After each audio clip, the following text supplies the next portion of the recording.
कुछ दरवाजे ऐसे होते हैं जिनके सामने से हम सैकड़ों बार गुजरते हैं, लेकिन उनके अंदर कदम रखने की हिम्मत नहीं होती।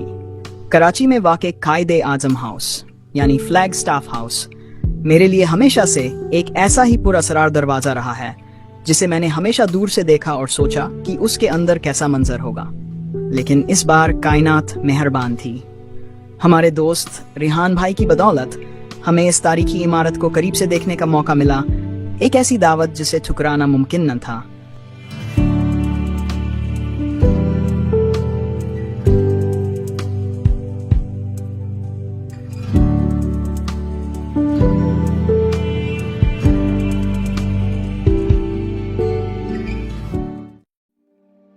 गेट पर रस्मी कार्यवाही के बाद जब हमने अंदर कदम रखा तो लगा जैसे हमने शहर के शोर को पीछे छोड़ दिया है और वक्त के एक पुरसकून जजीरे में आ गए हैं। हमारे मेजबानों ने मुस्कुराकर हमारा इस्तकबाल किया और उनकी आंखों में इस जगह की तारीख का एहतिराम साफ नजर आ रहा था।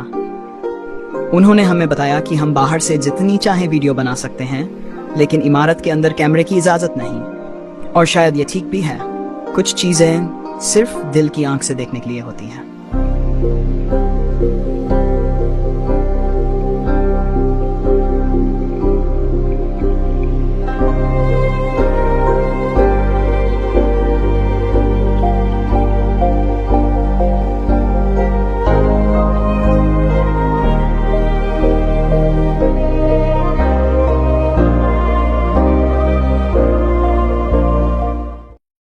ये सिर्फ एक इमारत नहीं, ये तारीख का एक खामोश गवाह है। 19वीं सदी के अवाखिर में तामीर किया गया ये घर कई हाथों से गुजरा, लेकिन इसकी तकदीर उस वक्त बदली जब 14 अगस्त 1943 को पाकिस्तान बनने से ठीक 4 साल पहले कायद-ए-आज़म मोहम्मद अली जिन्नाह ने इसे 1,15,000 रुपए में खरीदा। सोचिए, तारीख कैसी कैसी निशानियां छोड़ती है। जिस दिन कायद ने ये घर खरीदा, वही दिन आगे चलकर उनके ख्वाब की ताबीर का दिन बना।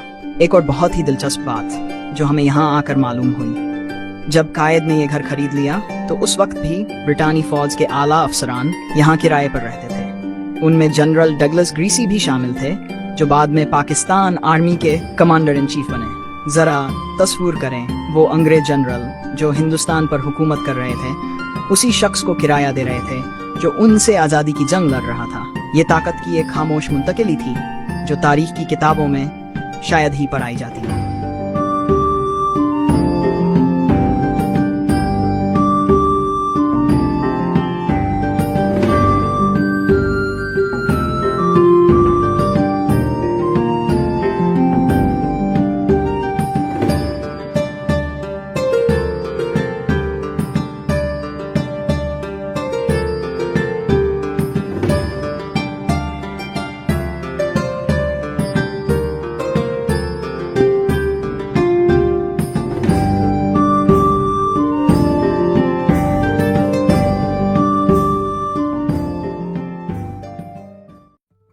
और फिर वह लम्हा आया जब हम उस दहलीज को पार करके अंदर दाखिल हुए। कैमरा यहीं रुक गया, लेकिन मेरी आंखों ने जो मंजर देखा, मैं कोशिश करूंगा कि वह लफ्जों के जरिए आप तक पहुंचा सकूं। अंदर कदम रखते ही पहला एहसास ठहराव और वकार का था। गहरे भूरे रंग की लकड़ी की सीढ़ियां सीधा ऊपर की मंजिल की तरफ ले जा रही थी।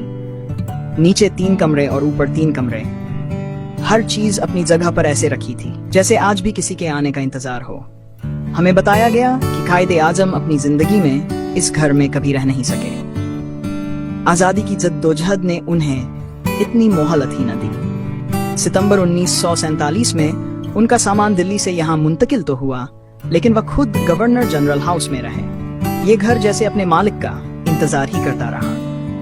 कायद के इंतकाल के बाद 13 सितंबर 1948 को उनकी बहन और सियासी साथी मदर मिल्लत मोहतरमा फातिमा जिन्नाह यहाँ मुंतकिल हुई और 1964 तक यहीं मुकीम रहीं। उन्होंने ही इस घर को बसाया, कायद की निशानियों को संभाला।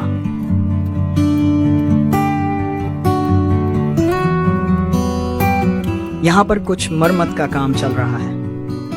हमें बताया गया कि यह वह जगह है जहाँ कायद की पुरानी गाड़ी खड़ी रहती है, जिसे देखभाल के लिए आरजी तौर पर हटाया गया है। ये उस बात की अलामत है कि इस कौमी विरसे को आने वाली नस्लों के लिए महफूज रखने का काम मुसलसल जारी है। सबसे अच्छी बात यह है कि इस तारीखी खजाने को देखने के लिए कोई फीस नहीं है।